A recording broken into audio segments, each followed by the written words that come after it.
gentlemen, boys and girls, children of all ages, welcome to Robert's Sports Show. I'm your host, Robert. The Go Bowling at the Glen, the annual Watkins Glen race. Every August we go to upstate New York for the road course race. This unique 2.45 mile road course. Now, I do want to, at Pocono, 13 teams failed post-race, post-qualifying inspection. 13. At Chicagoland the week before was 4. These teams are pushing the line.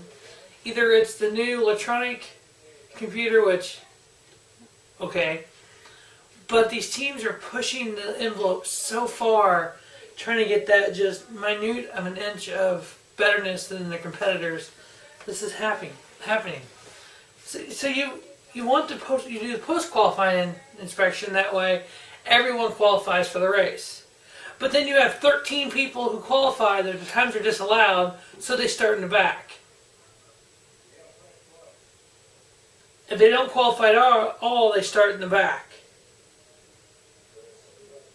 And then they just get a little slap on the wrist and, okay, no problem. We'll fine you like 10 points. We'll fine you a little bit of money.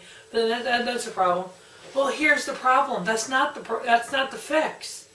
The problem is, you find a Kevin Harvick, a Kyle Busch, a team like that, 10 points.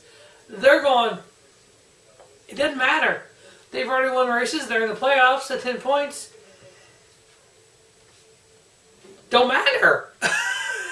I mean, you get 4 or 5 wins. Who gives a shit about 10 points? It doesn't matter at that point. You're only racing for wins. If NASCAR truly wants to stop this, bring the hammer down. No matter how many wins you have, all your wins for the playoffs go away. You're in the point battle for the playoffs, not wins. Ask Joe Logano how important a win is for playoffs.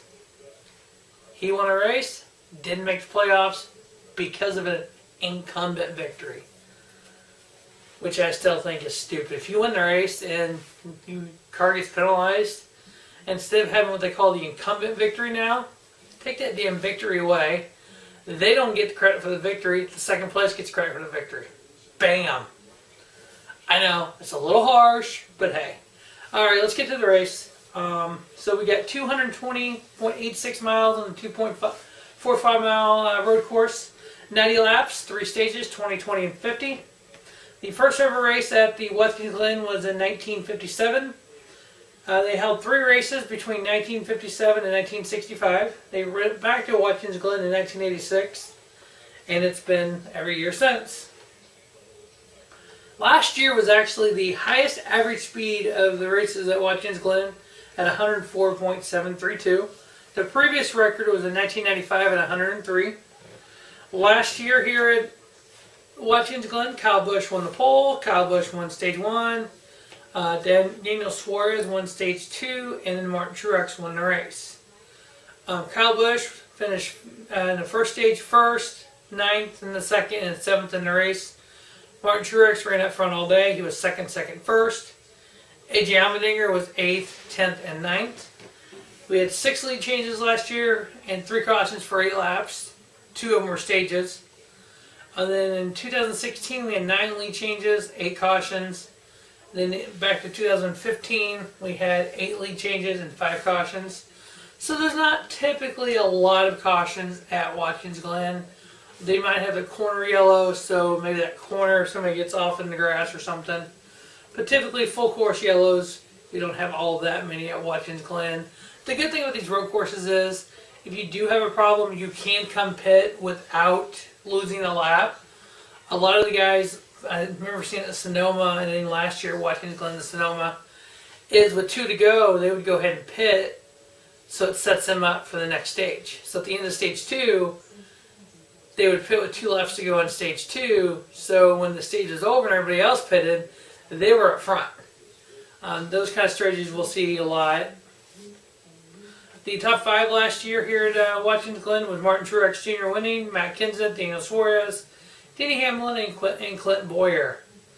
Now, Joe Gibbs Racing, the Toyotas had 4 of the top 7 positions. And then the Stewart Haas had 2 of the top 6. Now, with the Gibbs Racing, if you count Truex as a Gibbs car, they had 5 of the top 7 was Gibbs powered Toyotas. And the Stewart Haas finished 5th and 6th. In the last 3 road course races, the 2 from Sonoma last year, this year, and then Watkins Glen last year, and Sonoma last year and this year. The best road course racers: Clint Boyer had averaged a 3.3, Kyle Busch averaged a 5.67 finish, Denny Hamlin averaged a 6th, Kurt Busch at 6.33, and then Kevin Harvick at 6.67. When it comes to my 3 picks, I do 3. And if you look at the 37 drivers, I'm picking 8%. I know. Not all 37 drivers are capable of winning. I went through and looked. There's about, I would say, 21 teams that are capable of winning a Monster Energy NASCAR Cup Series race. So basically I'm picking 3 out of 21, so I'm picking 14%. I'm 6 out of 11, so I don't think it's too awful bad. I mean, you're going to always have that, Daytona, Talladega. It's, you don't ever know when the big one's going to hit. The mile and a halves have been pretty simple. Who wins that? Kevin Harvick or Martin Truex? Based on all the numbers, based on everything I'm seeing from Sonoma and Watkins Glen last year, my 3 picks. The 2008 and 2013 winner at Watkins Glen, Kyle Busch. The 2017 winner, I feel he can go back-to-back. He went back-to-back in Kentucky, Martin Truex Jr.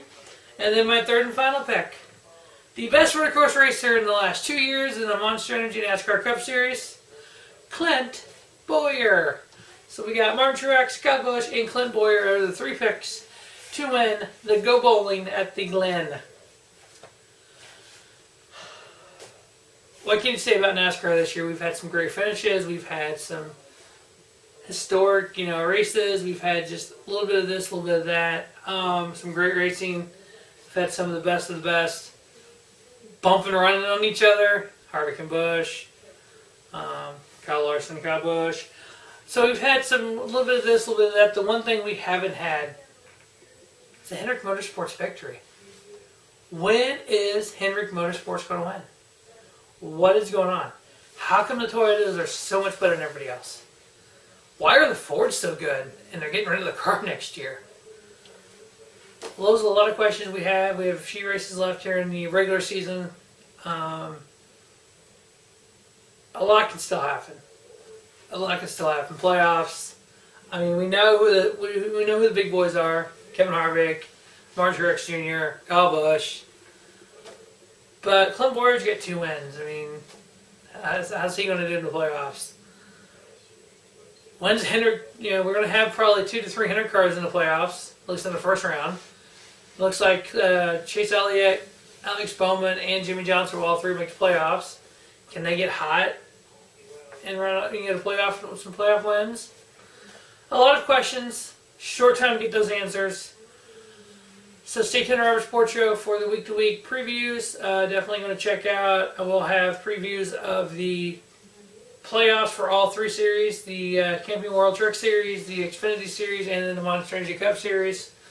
I will be doing previews for each of the Xfinity and Truck Series playoff races, with it being standalone races for them, no cup drivers. It's easier to do, pick winners. Some will do that. That's all coming up. And if you're a pro wrestling fan, make sure you check out all the pro wrestling videos. A couple good ones out. WB women's rankings women's video I did. So make sure you check that out. As always, thanks for watching the Rubber Sports Show. Rubber Sports Show is your YouTube leader in sports channel content. Don't just have a great day. Have a spiffy day.